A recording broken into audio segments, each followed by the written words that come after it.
کہ مشکل ہو، پریشانی ہو، تکلیف ہو، دنیا والوں سے نہ مانگے۔ ایک یہ بھی بڑا پرابلم ہو گیا ہے کہ آج تھوڑا سا پرابلم ہو تو دوسروں سے مدد مانگنے نکل پڑتے ہیں۔ نہیں، خودداری یہ ہے کہ میری پرابلم میں جانوں، میرا رب جانے۔ کسی کا احسان کیوں اٹھائیں، کسی کو حالات کیوں بتائیں، تم ہی سے مانگیں گے تم ہی دو گے، تمہارے در سے ہی لو لگی ہے۔ ہم نے دیکھا ہے جو ایک بار ہاتھ پھیلاتا ہے نا، پھر اس کا ہاتھ پھیلا ہی رہتا ہے۔ اللہ سے ہمیشہ دعا کرنا، اے اللہ ہمیں صرف دینے والا ہاتھ عطا فرما، کبھی مانگنے والا ہاتھ نہ عطا فرما۔ مشکل آتی ہے انسان پر، کوشش کریں کہ کسی کی مدد نہ لینی پڑے۔ اللہ اور اس کے رسول اپنے معاملات کم کر دیں، اپنے خرچے کم کریں، اپنے معاملات کو جتنا ہو سکے منیمائز کر دیں، کسی سے مدد نہ مانگیں۔ اور یہی اسلام کو مطلوب ہے کہ بندہ خودداری کے ساتھ چلے۔ اور پھر سبحان اللہ، درود پاک کیسا وظیفہ ہے کہ پھر غیب سے مدد ہوتی ہے۔ جب بندہ اللہ اور اس کے رسول کی طرف توجہ کرتا ہے نا، شاعر کہتے ہیں نا، ہر درد کی دوا ہے، ہر درد کی دوا ہے صلی علی محمد، تعویذ ہر بلا ہے صلی علی محمد صلی اللہ علیہ وسلم۔ تو ہمیں درود پاک کثرت سے پڑھنا ہے۔ اور ادھر امیر آدمی کے ساتھ کیا ہوا کہ آل رسول کی خدمت، سید زادگان کی خدمت کی تو اللہ نے اسے ایمان کی دولت عطا فرما دی۔ تو یہ بھی اپنی زندگی کا حصہ بنائیں۔ میں مشورہ دوں گا، میرے پیر و مرشد امیر اہل سنت، فاؤنڈر آف دعوت اسلامی مولانا محمد الیاس عطار قادری صاحب بڑی پیاری توجہ دلاتے ہیں۔ آپ فرماتے ہیں جس نبی کے در کا صدقہ ہم کھاتے ہیں نا، ان کی آل کی خدمت کیا کرو، وہاں سے اور عطا کیا جائے گا۔ تو ہمیں کیا کرنا چاہیے، اپنی انکم کا پاسبل ہو نا تو 1%، 2% جتنی اللہ نے آپ کو توفیق دی ہے، وہ فقط سید صاحبان کے لیے الگ رکھ لیں۔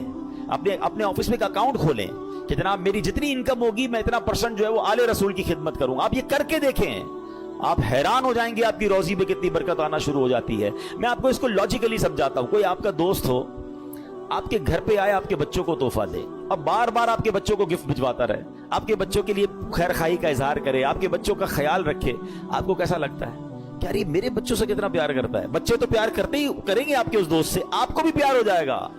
مجھے بتائیں نا، کوئی امتی جب نبی پاک کے بچوں سے پیار کرے گا، آقا کی آل کی خدمت کرے گا، تو نبی پاک کو کتنا پیارا لگے گا وہ، پھر وہاں سے ایک نگاہ رحمت ہونی ہے نا۔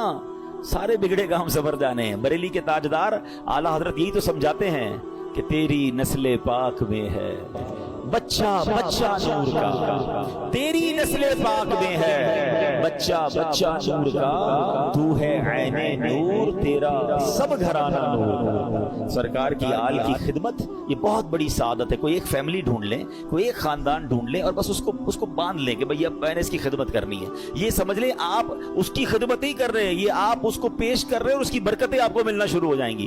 دیکھیں سید صاحبان کا ایک مسئلہ بھی سمجھ لیں۔ آج کے دور میں پرابلم یہ، لوگ پہلے تو زکوٰۃ پوری نہیں نکالتے، زکوٰۃ کے علاوہ پیسے ویسے نہیں دیتے۔ اب سیدوں کو زکوٰۃ ویسے نہیں لگتی، وہ تو مال کا میل ہے نا، میل دو گے کیا مال کا سرکار کی آل کو؟ تو اب وہاں دینا تو صاف پیسہ چاہیے تھا، لوگ صاف پیسہ خرچ ہی نہیں کرتے۔ تو سید صاحبان کہاں جائیں گے؟ جو غریب سید صاحبان ہیں وہ کدھر جائیں گے؟ ہمیں یہ خیال رکھنا ہوگا کہ جیسے میرے بچے ہیں نا، یہ میرے آقا علیہ الصلوۃ والسلام کی اولاد ہے، یہ ان کی نسل میں سے ہیں، تو جس طرح اپنے بچوں کا خیال رکھتے ہو، ایسے کوئی ایک فیملی، کوئی ایک بچے جو ہیں، کچھ بچے سید فیملی کے اپنے ذمے لے لیں، اور پھر آپ دیکھیں انشاءاللہ۔ اور آپ غور کریں گے نا، آپ کو آس پاس ہی مل جائیں گے، بس ایسا نہیں ملیں گے، آپ تھوڑا سا غور کریں گے، ہو سکتا ہے آپ کے ملازمین میں سے ہی کوئی ہوں گے، آپ کے آس پاس پڑوسیوں میں سے کوئی سید فیملی نکل آئے گی۔ تو یہ خدمت کریں اور پھر دیکھیں کہ اس کی برکتیں کیسے نصیب ہوتی ہیں۔ اللہ پاک ہم سب کو آل رسول کا خدمت گار بنا دے۔ وہ پڑھتے ہو نا شجرے میں شعر، دو جہاں میں خادم آل رسول کر دو، جہاں میں خادم آل رسول اللہ کر، حضرت آل رسول مقتدیٰ کے۔ ہاں، جس کو ادھر بھی نوکری آل رسول کی مل گئی نا، پنجتن کی غلامی ادھر مل گئی اور ادھر بھی نوکری مل گئی، اس سے اچھی کون سی نوکری ہے؟ نیازی صاحب لکھتے ہیں نا، مجھ پہ کتنا نیازی کرم ہو گیا، دنیا کہنے لگی پنجتن کا گدا، اس گھرانے کا جب سے میں نوکر ہوا، سب سے اچھی میری نوکری ہو گئی۔ آقا کی آل کا غلام بن جاؤں، ان کا نوکر بن جاؤں، اور کیا چاہیے؟ پھر دیکھو کیسا نوازتے ہیں انشاءاللہ۔ تو نیت کریں انشاءاللہ آل رسول کی خدمت کریں گے۔